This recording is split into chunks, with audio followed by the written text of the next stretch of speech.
அனைவருக்கும் வணக்கம். Welcome to cinema land. இன்னைக்கு நம்ம பார்க்க போகிற படம் புருஷோத்தமன் ராஜ் டைரக்ஷனில் சிவா கந்துகுரி, ராஷி சிங் மற்றும் பலர் நடித்து ஆஹா ஓடிடி பிளாட்ஃபார்மில் அவைலபிளாக இருக்கும் பூதத்தம் பாஸ்கர நாராயணா என்ற காமெடி த்ரில்லர் தெலுங்கு படத்தின் விமர்சனத்தை தான் இன்னைக்கு நம்ம பார்க்க போகிறோம். முதல்ல இந்த படத்தோட ஒன்லைன் ஸ்டோரி சொல்கிறேன். ஆந்திரா மற்றும் கர்நாடகா எல்லையோரத்தில் அமைஞ்சிருக்கிற ஒரு சின்ன கிராமம். இங்கே கடந்த 18 வருஷங்களாக தொடர்ந்து பல பெண்கள் ஒரே மாதிரி மர்மமான முறையில் கொலை செய்யப்பட்டிருக்காங்க. இறந்து போன பெண்களுடைய உடல் அங்குள்ள காட்டுப்பகுதியில் டிஸ்பிளேவும் செய்யப்பட்டிருக்கு.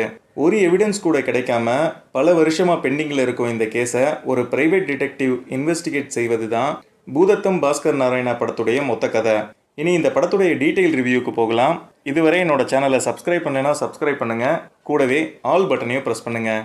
நான் ஏற்கனவே சொன்ன மாதிரி ஆந்திரா மற்றும் கர்நாடகா எல்லையோரத்தில் அமைஞ்சிருக்கிற ஒரு சின்ன கிராமத்தில் தான் இந்த படத்தோட கதை நடக்குது.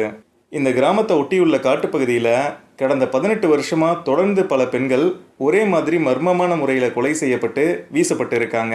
கொலை செய்யப்பட்ட அத்தனை பெண்களுமே கற்பழிக்கப்பட்டிருக்காங்க. கூடவே தலையும் வெட்டப்பட்டு இருக்கு.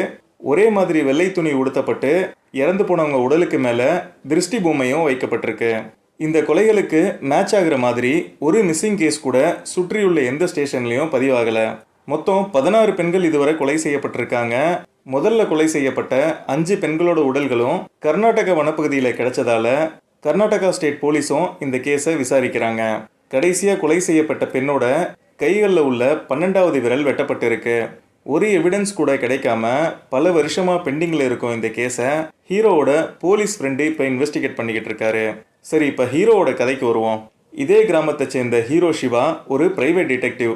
பூதத்தம் பாஸ்கர் நாராயணா என அந்த ஊரில் யார்கிட்ட கேட்டாலும் இவர் தானேன்னு கை காட்டும் அளவுக்கு ஒரு பிரபலமான டிடெக்டிவாக இருந்தாலும் பெட்டி கேஸாக தான் இவர்கிட்ட வருது.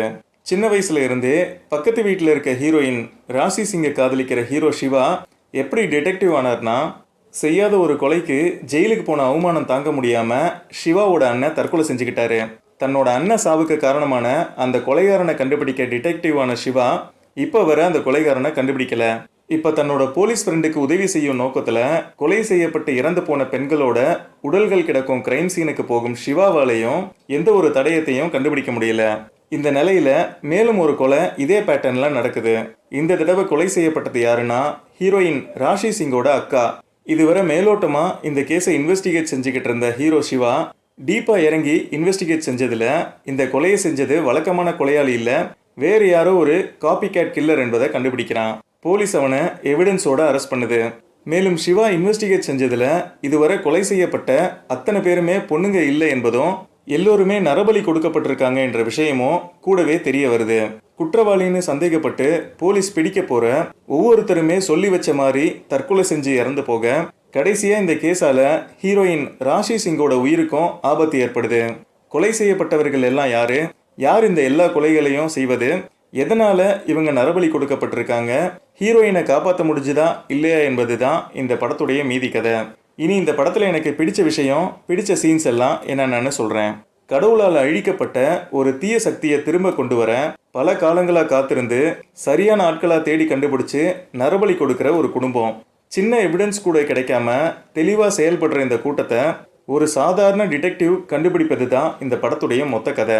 இதுக்கு மேலே இந்த கதையை பற்றி சொன்னேன்னா படம் பார்க்கும்போது உங்களுக்கு சுவாரஸ்யமே இல்லாமல் போயிடும். முழுசாக 2 மணி நேரம் 10 நிமிஷம் ஓடும் இந்த படத்தில் அங்கங்கே வரும் காமெடி காட்சிகள் மற்றும் ஸ்ட்ராங்கான ஸ்க்ரீன் பிளேயால் படம் போர் அடிக்காமல் போகுது.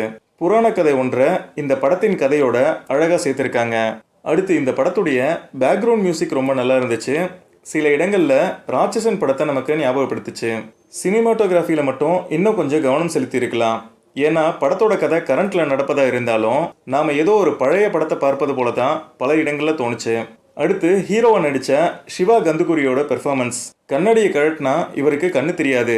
லுங்கியோட இன்வெஸ்டிகேட் செய்யும் இவர் பாதி படம் வர காமெடியாக தெரிஞ்சாலும் செகண்ட் ஹாஃப்ல அப்படியே ஒரு சீரியஸான ஹீரோ மோடுக்கு போய் சிறப்பாக நடிச்சிருக்காரு. சின்ன சின்ன விஷயங்களை கனெக்ட் பண்ணி படத்தோட கதைக்கு நம்பகத்தன்மையும் சுவாரஸ்யமான திரைக்கதையை கொடுத்ததுல டைரக்டரை பாராட்டியே ஆகணும். என்ன கிளைமேக்ஸ் சண்டை காட்சியை மட்டும் இன்னும் கொஞ்சம் நல்லா எடுத்திருக்கலாம். பிளட் வைலன்ஸ் அதிகமாக இருப்பதால குழந்தைகள் இந்த படத்தை பார்க்காம தவிர்ப்பது நல்லது. மொத்தத்தில் இறுதி வர சுவாரஸ்யமாக போகும் நல்ல த்ரில்லர் படம். தாராளமாக இந்த படத்தை பார்க்கலாமே நான் ரெக்கமெண்ட் பண்ணுறேன். மீண்டும் ஒரு நல்ல படத்தோடு உங்களை நான் சந்திக்கிறேன். இந்த வீடியோ உங்களுக்கு பிடிச்சிருந்தால் லைக் பண்ணுங்கள். மறக்காமல் என்னுடைய சேனலை சப்ஸ்கிரைப் பண்ணுங்கள். நன்றி, வணக்கம்.